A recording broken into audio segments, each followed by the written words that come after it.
अगला है आपका क्वेश्चन नंबर 21। प्रत्येक विषम अभाज्य संख्या किस रूप में होती है? प्रत्येक विषम अभाज्य संख्या, तो देखो अगर आप इसको निकाल के देखोगे ना, कैसे, n की वैल्यू रख के, तो आपको 4n-1 और 4n-3 रूप में ही मिलेगा। क्यों? क्योंकि रख के देखना पड़ेगा आपको। देखो बताओ आपको,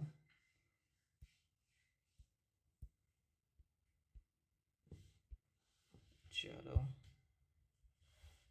प्रत्येक विषम अभाज्य संख्या किस रूप में होती है ना, 21 वाला। अब अभाज्य संख्या की बात हो रही है ना यहाँ पर, तो चलो ऑप्शन नंबर ए तो आंसर है, तो मैं उसको नहीं ले रहा हूँ। ऑप्शन नंबर बी की बात करते हैं, ठीक है। तो अभाज्य संख्या लेनी आनी चाहिए, मतलब तो 4n² - 1 व 4n² - 3। n की वैल्यू 1 ले लो, 1 लेने पर यहाँ क्या मिलेगा मुझे, 3 व 1, ठीक है। तो 1 विषम तो है, चलो n बराबर 2 ले लो, n बराबर 2 ले लो, तो फिर यहाँ क्या मिलेगा, 2 पर मिलेगा आपको 16 - 1 15, जो कि अभाज्य नहीं है। ऑप्शन सी पर आ जाओ, 4n+1 व 4n+3। n बराबर 1 लो, 1 लेने पर क्या मिलेगा 5, और यहाँ पर n बराबर 1 लेने पर मिलेगा मुझे 7। n बराबर 2 लो, n बराबर 2 लेने पर क्या मिलेगा 8 और 1 9, अभाज्य नहीं है। तो क्या हो गया, आंसर ऑप्शन गलत हो गया। ऑप्शन डी देखो, 4n² + 1, 4n² + 1 व 4n² + 3। तो n की वैल्यू 1 लोगे, चलो 2 ले लेते हैं, 2 लेने पर यहाँ पर क्या मिलेगा 4 16 1 17, ठीक है। यहाँ पर भी 2 लोगे आप, तो 4 16 19। n बराबर अगर मैं यहाँ पर 1 लूँ, तो 1 लेने पर मुझे क्या मिलेगा 5 व 7। n बराबर 2 लिया, n बराबर 3 ले लो, 3 लेने पर यहाँ मुझे मिलेगा 37 व यहाँ पर n बराबर 3 ले रहे हैं अपन, है ना। तो 36 + 3 यानी कि 39, जो कि क्या है आपकी अभाज्य संख्या नहीं है। तो ऑप्शन ए क्या होगा आपका सही आंसर। क्यों? क्योंकि बी भी गलत है, सी भी गलत है और डी भी गलत है। क्योंकि एन की वैल्यू पुट करने पर मुझे क्या मिल रही है, भाज्य संख्या मिल रही है, और मुझे क्या पूछा है, अभाज्य संख्या की बात की गई है। तो उस हिसाब से मेरा क्या होगा, ऑप्शन नंबर ए क्या होगा सही आंसर। क्वेश्चन है मेरे पास, क्वेश्चन नंबर 22। यदि p+4 है, ये p+4 p+14 तीनों अभाज्य संख्याएं हों, तो p के कितने मान संभव होंगे। देखो अगर मैं सबसे छोटी अभाज्य संख्या लूँ, जो कि क्या है मेरे पास 2, तो p बराबर 2, ठीक है। 4 और 2 6, जो कि क्या है अभाज्य संख्या नहीं है, तो ये हो गया मेरा गलत। उसके बाद अगली छोटी संख्या लूँ मैं अभाज्य, तो p बराबर 3 लूँ, ठीक है। 4 और 3 7, और ये आ जाएगा मेरे पास 17। तो मेरे पास ये एक ही जोड़ा केवल मुझे मिलेगा। आप चाहे तो आगे की जो अभाज्य संख्याएं हैं उनको भी यूज़ करके देख सकते हो, ठीक है। लेकिन आपको पी के एक ही मान के लिए जो है तीनों अभाज्य संख्याएं प्राप्त होंगी। तो 22 से में ऑप्शन क्या हो जाएगा आपका ए सही आंसर हो जाएगा। क्वेश्चन नंबर 23, निम्न में से कौन सा कथन जो है सत्य है। ऐसी दो अभाज्य संख्याओं का जोड़ा जिनका अंतर 2 हो अभाज्य युग्म कहलाते हैं, बिल्कुल सही है। 1 से 100 तक कुल 8 अभाज्य युग्म में, ये भी सही है। तो option number 23 sorry question number 23 में ऑप्शन डी क्या हो जाएगा, करेक्ट हो जाएगा। थ्योरी वाले पार्ट में मैंने बताया आपको।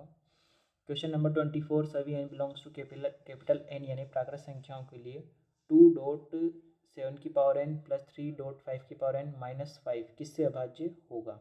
कुछ मत करो, n की वैल्यू क्या रख दो, 1 पुट कर दो, क्योंकि n बिलोंग्स टू क्या है प्राकृत संख्या, यानी कि सबसे छोटी प्राकृत संख्या 1 ले लो।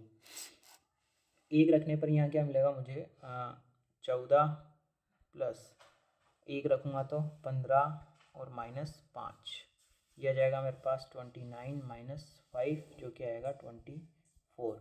तो किससे भाज्य होगा 24, सबसे छोटी चॉइस है, उसके बाद आगे चॉइस के ही मल्टीपल मिलेंगे तो चॉइस से क्या होंगे विभाजित हो जाएंगे। तो 24 में क्या जाएगा आपका ऑप्शन नंबर बी। देखो अगला क्वेश्चन है मेरे पास क्वेश्चन नंबर 25, थोड़ा सा इंपॉर्टेंट टाइप का क्वेश्चन मान लो इसे क्योंकि नया तरीके का क्वेश्चन है।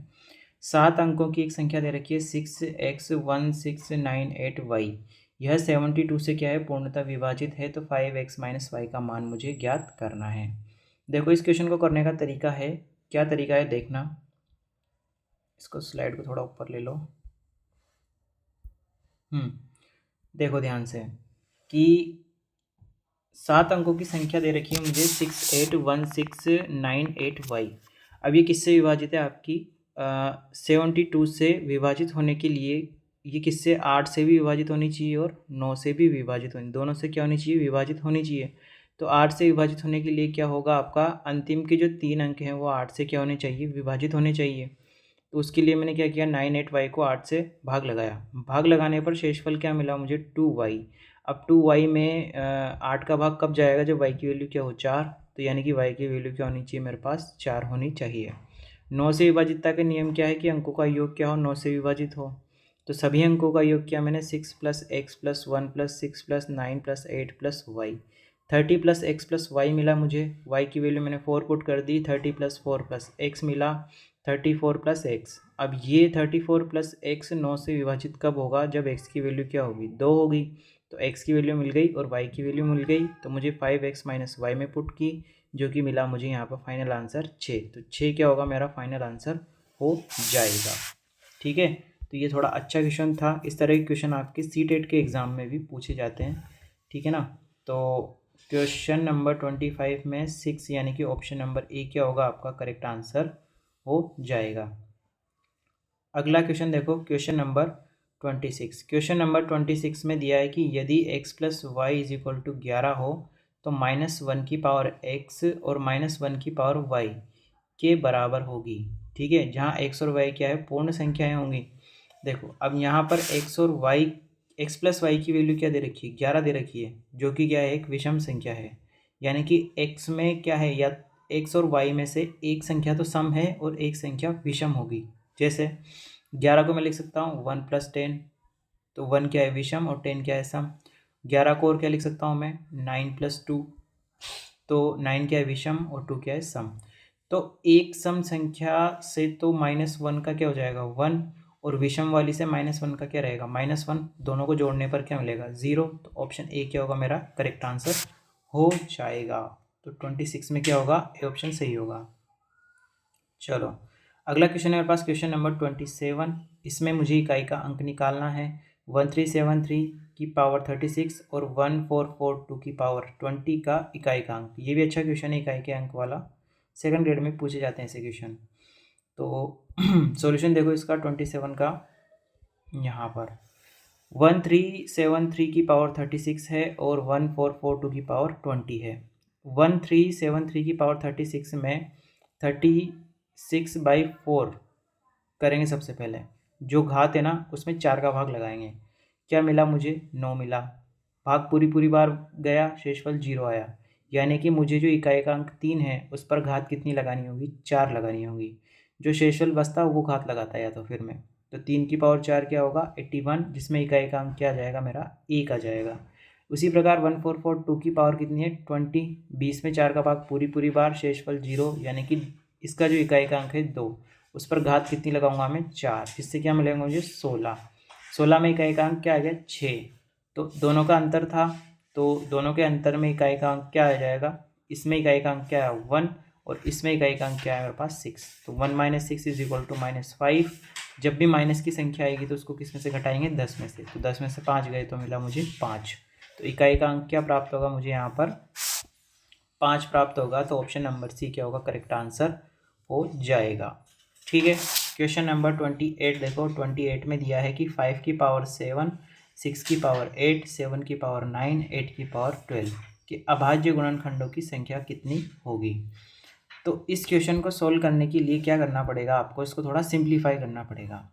5 की पावर 7 इसी को मैंने क्या लिखा देखो 5 की पावर 7 तो एज इट इज़, 6 की पावर 8 था तो 6 को क्या लिख सकता हूँ 2 × 3, ठीक है। तो यहाँ से क्या आ जाएगा 2 की पावर 8 और 3 की पावर 8, 7 की पावर 9 ऐसा कैसा, 8 की पावर 12 था तो 8 को भी लिख सकता हूँ मैं 2 की पावर 3, तो 2 की पावर 3 था तो 3 × 12 36 हो गया। अब ये सभी अभाज्य संख्याओं की घात के रूप में मैंने लिख दिया। 2 की घात 8 और 2 की घात 36 में घातें जुड़ जाएंगी तो फाइनली मुझे मिलेगा 5 की पावर 7, 3 की पावर 8, 7 की पावर 9, 2 की पावर 44। अभाज्य गुणनखंडों की संख्या पूछिए तो इनकी सभी की घातों को क्या कर दो, योग कर दो। तो 7 + 8 + 9 + 44, तो फाइनली क्या जाएगा 68। तो अभाज्य गुणनखंडों की संख्या कितनी होगी मेरे पास 68। तो सही ऑप्शन कौन सा हो जाएगा, ऑप्शन डी क्या होगा आपका सही आंसर 28 का। ठीक है, आगे चले हम क्वेश्चन नंबर 29 पर। ठीक है, देखो क्वेश्चन नंबर 29 है मेरे पास। एक 2 अंकों की संख्या को या तो उसके अंकों के योग को 8 से गुणा करके 5 घटाकर प्राप्त किया जा सकता है, अथवा उसके अंकों के अंतर को 16 से गुणा करके 3 जोड़कर प्राप्त किया जा सकता है। वह संख्या क्या होगी। सिंपल सी बात है, जो क्वेश्चन कह रहा है ना वैसे करते जाएंगे। क्या कह रहा है क्वेश्चन कह रहा है भैया हमसे कि देखो 29 वाला 2 अंकों की संख्या, ऑप्शन ले लेता हूँ मैं। तो सबसे पहले ऑप्शन नंबर ए, 2 अंकों की संख्या मेरे पास 92 है, तो उसके अंकों का योग कितना है 11। उसको कह रहा हूँ 8 से गुणा, उसमें क्या घटाओ 5, कितना आएगा 88 - 5 गए तो आपका आएगा 83, जो कि 92 के बराबर नहीं है। ऑप्शन बी 38 दोनों का योग कितना आ रहा है 11, उसको करो 8 से गुणा, 5 घटाओ कितना आ रहा है 83, जो कि 38 के बराबर नहीं है। ऑप्शन सी 65, 6 और 5 11, 8 से गुणा करो -5 करो 83 आएगा, जो कि 65 के बराबर नहीं है। ऑप्शन डी 83, 8 और 3 11, 8 से गुणा करो 5 घटाओ कितना आएगा 83, जो कि 83 के बराबर है। तो ऑप्शन क्या हो जाएगा मेरे पास डी आंसर, ऑप्शन डी क्या हो जाएगा सही आंसर हो जाएगा क्वेश्चन नंबर 29 का। ठीक है ना, इसके मैंने हाइड नहीं करे थे अभी, मैं बाद में अगली वीडियो में कर लूँगा आपके लिए हाइड। देखो अगला क्वेश्चन है मेरे पास क्वेश्चन नंबर 30। व्यंजक 1119 अपॉन 2 की पावर 5 इंटू 5 की पावर 4 बराबर m के लिए सत्य कथन क्या होगा। m एक शांत दशमलव संख्या है। संख्या m में दशमलव के 5 अंकों के बाद प्रसार समाप्त हो जाता है और m का मान 0.01119 है। देखो अब m शांत दशमलव संख्या क्यों होगी भैया, क्योंकि 2 की पावर m और 5 की पावर n रूप का है, तो शांत दशमलव संख्या तो ये होगी, परिमेय संख्या भी होगी। उसके बाद संख्या m में दशमलव के 5 अंकों के बाद प्रसार समाप्त हो जाएगा। क्यों हो जाएगा, क्योंकि यहाँ 2 की पावर 5 है और 5 की पावर 4 है, अधिकतम घात है 5, तो 5 अंकों के बाद दशमलव प्रसार समाप्त हो जाएगा। m की वैल्यू बोल रहा है कि ये होगी, तो निकाल के देख लेते हैं m की वैल्यू कितनी आ रही है। चलो क्वेश्चन नंबर 30, m की वैल्यू निकालनी है मुझे 1119 अपॉन 2 की पावर 5 इंटू 5 की power 4 is equal to m, है ना। इसी को मैं लिख सकता हूँ 1119 2 की पावर 4 इंटू 5 की पावर 4 इंटू 2, तो ये बन जाएगा मेरे पास 1119 अपॉन 10 की पावर 4 इंटू 2, तो 1/2 इंटू यह आ जाएगा 0.1119, है ना। 4.4 अंकों के बाद दशमलव लगा दी। इसी को लिख सकता हूँ 0.5 इंटू 0.1119, गुणा कर लो 1119 को 5 से, 5 4 9 5 और 5, 2 अंकों को छोड़ के लगा दो दशमलव, तो यह जाएगा 4 और 1 5, है ना।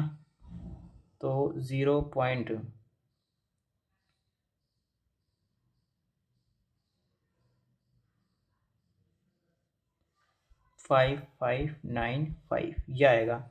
और इसने क्या दे रखा है यहाँ पर, ये दे रखा है, जो कि क्या है सही नहीं है, यानी कि थर्ड ऑप्शन क्या है आपका गलत हो जाएगा।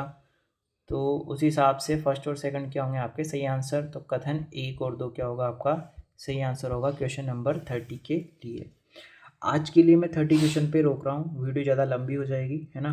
तो हम मिलते हैं आगे वाले वीडियो में, आगे वाले नेक्स्ट क्वेश्चंस के साथ। तब तक आप इन क्वेश्चंस को देखिए, कोई क्वेश्चन में डाउट हो तो कमेंट बॉक्स में कमेंट करके बताइए, ताकि मैं नेक्स्ट वीडियो में उसको वापस से डिस्कस कर लूँगा, नहीं तो मैं आगे वाले क्वेश्चंस के साथ ही आगे बढ़ जाऊँगा। ठीक है, thank you very much. Video अच्छा लगा हो तो लाइक कीजिए, शेयर कीजिए और चैनल को सब्सक्राइब कीजिए।